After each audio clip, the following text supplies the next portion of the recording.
All right, let's start it off with Andrea, who joins us in Tampa, Florida. Andrea, you're on the Ken Coleman Show. Hey, thank you for having me, guys. Sure. How can we help today? The general question is I've got some bit of a drama family situation at work, just trying to figure out how to best navigate it. So I don't want to give away a lot of details, just in case anyone listening knows. But generally, the idea is we have a family-owned company where the parents are, they're obviously in their retirement age, but this is sort of like their, second career, if you will.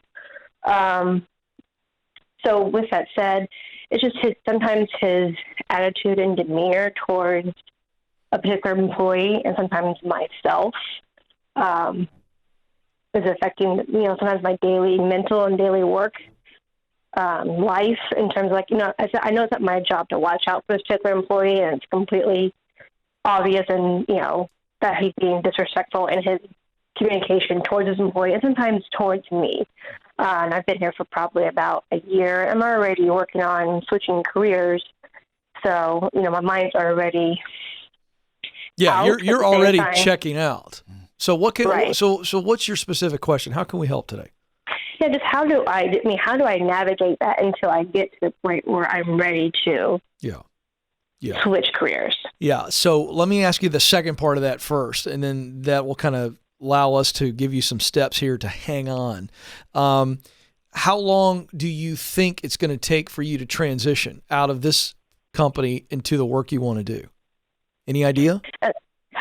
I don't have an idea, and I was thinking about that myself earlier, why hadn't I done this? And I've been thinking about it for a few months, and then COVID hit. So, that's part of it, but I think the other part of it I realized myself is the fact that for me and my husband, my income is consistent income. I get, a paycheck every so much periodically, where he is a contractor and his, income may come and go with jobs. Yeah. So I have this, I think I realized that I have this internal fear that if I quit this job and begin something that I want to do, which also in turn has inconsistency income. Got it. I don't want to make that jump yet. So I feel like I'm not holding myself hostage, but I am in a way. You are, and that's okay to admit. I'm glad you admitted it, because right now you're going, I want to move on, I need to move on, but I don't know if it's the smartest move. That's what you're dealing with. And so... Yeah, I know it is a smart move to move on, yes. Yeah, but let's take the doubt. But let's take the doubt out of it. So what is it that you want to do? What's the dream job, or what's the thing you've been thinking about? I think it's either between having my own physical training, personal training kind of business, and or personal tutoring. Okay. So here's the good news about both of those businesses. You can, with the tutoring, you can start tomorrow. You could essentially, you could just say, hey, I'm doing this. And you can do that on the side. And I like that. I am. Okay, great. You already are. So every dollar you make tutoring needs to go to the make me feel better floating fund when you step away, okay?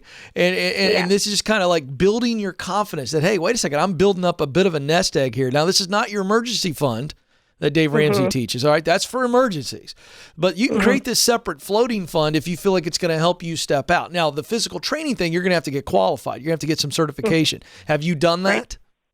I've done the studying. I just haven't taken the test yet. I think you move forward on, so you already started on the tutoring. I think you move forward on the training thing and see if we can build that up. You're going to have to choose, though, between one of those at some point.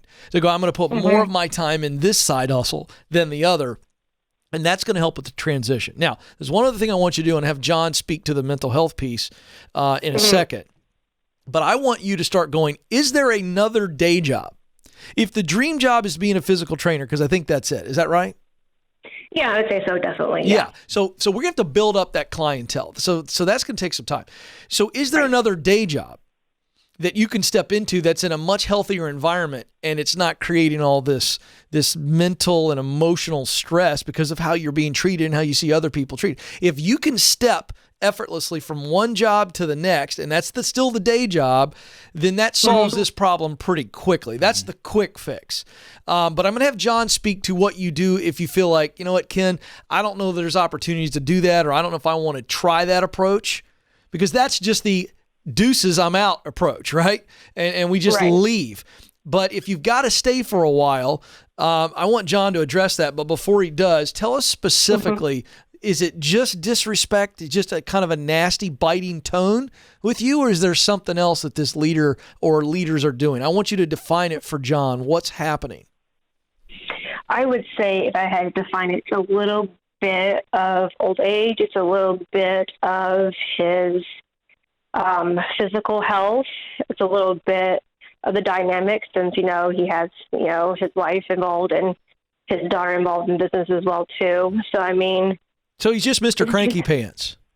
He's next to Cranky Pants, and sometimes it goes with him not feeling good, which I get that. I understand that. But at the same time, there's a little bit of military background in there as well, too. Right. And it's just, I'm a problem solver by nature, and if I can see a solution to a problem, they're not, and I try to coach them and show them an idea, like, hey, here's the solution, and they just don't go for it. They're just not understanding what I'm saying. They're just stuck in their ways of doing things. It's just like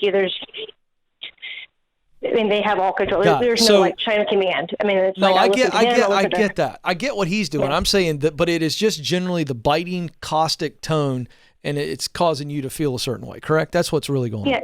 It's just his tone, his verbal tone, and I just dread coming to work every day. John. I don't know what kind of. Is he going to be a good mood today? Is he going to be in a bad mood today? Right. Or is it going to be, I get it. My butt per se about this? Dr. John, weigh in here. What does she do to deal with the difficult boss? Well, so she mentioned two things, and Andrea, I want to high five you on one of these. First one is, and then I'm going to challenge you on the second one. So the first one is, I heard an empathetic part of you that understands this guy is got challenges going on that are physical, that are experiential. He's got a training. He's a military guy. You were able to rattle off really quick.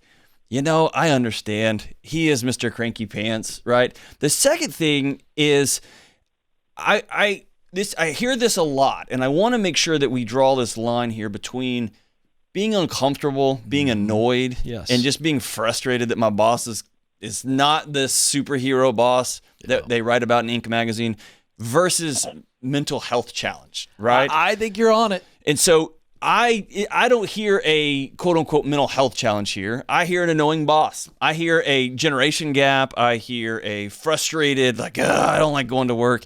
And so what I'll tell you is, we've got generation gap. My boss, Dave Ramsey, he's older than us, right? Yeah. I've got my days when I'm not the best to be, I'm looking at folks out here who are 15, 20 years younger than me who work here. Rachel, the writer, is outside. You were pointing at her. And I'm sure that she goes home and says, man, that guy can be cranky generationally. He's just getting to be old now. Have you ever said that John is Mr. Cranky Pants? She's nodding yes. She said no. She said no. All right. All that to say is, I think it's being able to delineate between uncomfortable, annoying, hey, it's time to move on. Let's go ahead and, like you said, Ken, you laid out a great map for Andrea to begin to lean into some things that she's passionate about, and also lean into, hey, maybe she's got to go get another job. Yeah. But that's not mental health issues. I agree. Right? I agree. Here's what she's dealing with. She's dealing with massive amounts of frustration. Just frustrated. That's turning into bitterness. Here's why. Because she wants to cuff the old guy. She just literally wants to slap him. Or she wants to be heard. Right? She wants to be acknowledged. That too. Well, that's all leading to the slap. Right. This is building up. Okay. And so all the way he's treating her and other employees, she's like, I'm getting tired of this. Right. And after a while, it does build up to where you're just like, and she wants to deal with it. Like the humanness in us wants to go, hey, would you stop being a jerk? Don't talk to that guy that way. And but she can't. But she can't because she feels like he's going to fire her, which he probably would. Right. So I think that's a great delineation. Well said. And you know what? I'd start looking for something now. Today. Day job. Let's move laterally, and let's get serious about the training. There's nothing like frustration. Right. To move us forward. But can I point this out? Anxiety and what I would call run-of-the-mill traditional depression. One of the cornerstones, one of the first steps you take towards getting well, they call them little wins. Yeah. Just deciding today, I'm going to go look for another job. Yeah, that's right. that the frustration will begin to go away. No right? question. And then start applying, start looking at, then suddenly you get on the road to victory, right? That's right. Signing up for the certification to be a physical trainer. That's a little win. That's right. Because your brain there's going to be a pleasure signal there. Hey, I made progress. And you're going to be anxious, you're going to be nervous, you're going to be fired up. That's good. All that's good, but it's all heading towards these little wins. I love it.